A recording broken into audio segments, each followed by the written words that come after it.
Hi everybody, it's Jess from Friend Center. Like myself, you may be spending lots of extra time in your house, and I've been thinking about different ways that I can connect with you all. I've been really missing everybody, missing seeing you, so I thought it might be a fun idea to take you on a little tour of some parts of my home.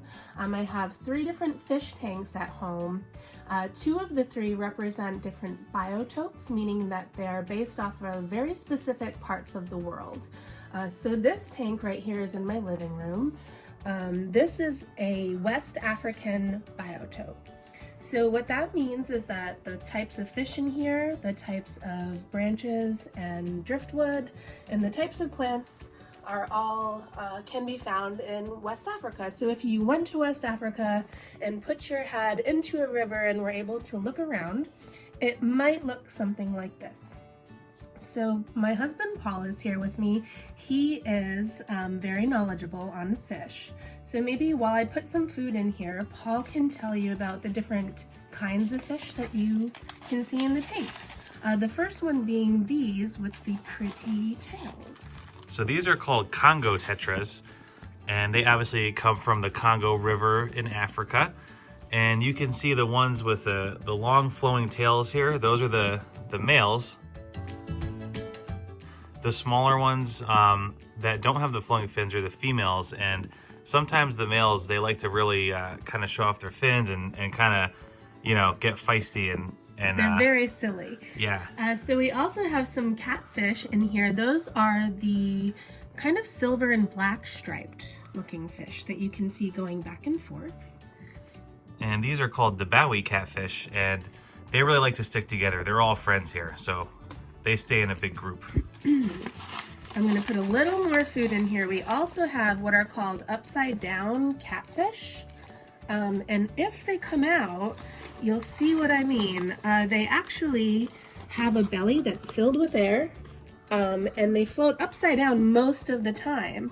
And we have another little friend down here, if you can see.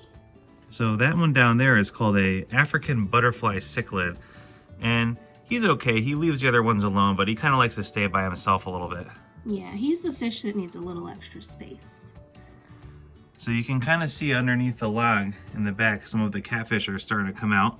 There's one at the bottom right there, looking for food. They generally stay really hidden. They're a little more shy. They like to hide under logs and stay to the back of the tank. And right now they're eating, but often, like I said, they float upside down. So this is our West African biotope.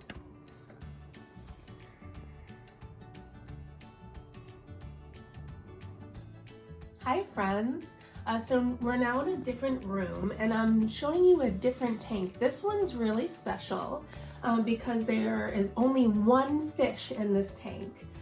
This fish is named Blue, and it's a convict cichlid. So this fish really doesn't get along with other fish. This fish needs lots of space to himself. So he has a whole tank all to himself. This is a Central American biotope. So what you'll see in here, some floating plants. Those are called water lettuce. And is there anything specific about the wood in here, Paul? Not really. They're just some pieces of driftwood that you might see in this lake in Nicaragua. A lot of times the wood from the trees, pieces of it fall off and they float to the bottom, and the fish, they like to use it to hide and kind of take cover. And one fun thing about Blue, the fish right here, is that he actually likes to rearrange his habitat, his home. So if you look at the rock down here with the pile of sand on top, Blue actually made that pile. So what he'll do is pick up little pieces of sand in his mouth, carry them around, and then spit them out in a certain space. And then in that way, he digs out little hills and valleys in his sand. I'd like to show you kind of just a view through the top so you can see all the fun floating plants. And that is Blue's house, a Central American biotope. Just one fish that likes to live alone. Hi everyone.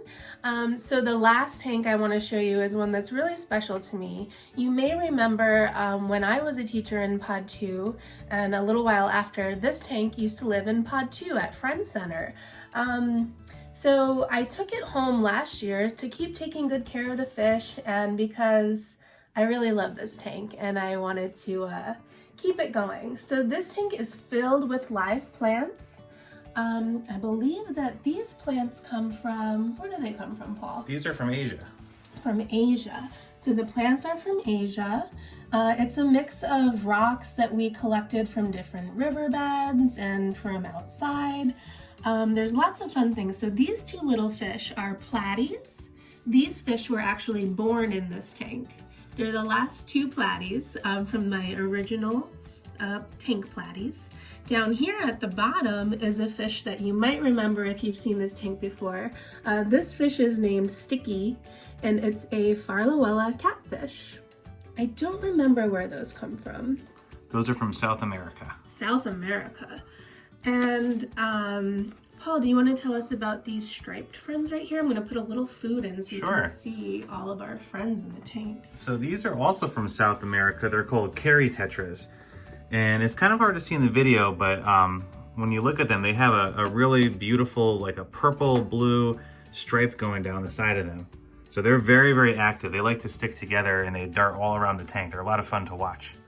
Another part of this tank that I really love, if you look down here, you'll see lots and lots of little snails. Those are called trumpet snails. And all those little snails work together all the time to keep the tank really, really clean. So between all of the tanks, all of the plants in the tank and all of the snails, this tank is kind of one that takes good care of itself. It's a whole natural habitat with lots of little friends inside. So in a way, this is different from the other tanks because it's not a biotope. It's not specific to any part of the world, but there's lots of different pieces from many parts of the world in this tank. And to me, that's what makes it so special. And that's what reminds me of all of you and all of my friends at Friends Center that I'm missing so much. So I hope you enjoyed our little tour of our home tanks. And I look forward to seeing you all really soon. Love and miss you so much. Bye-bye.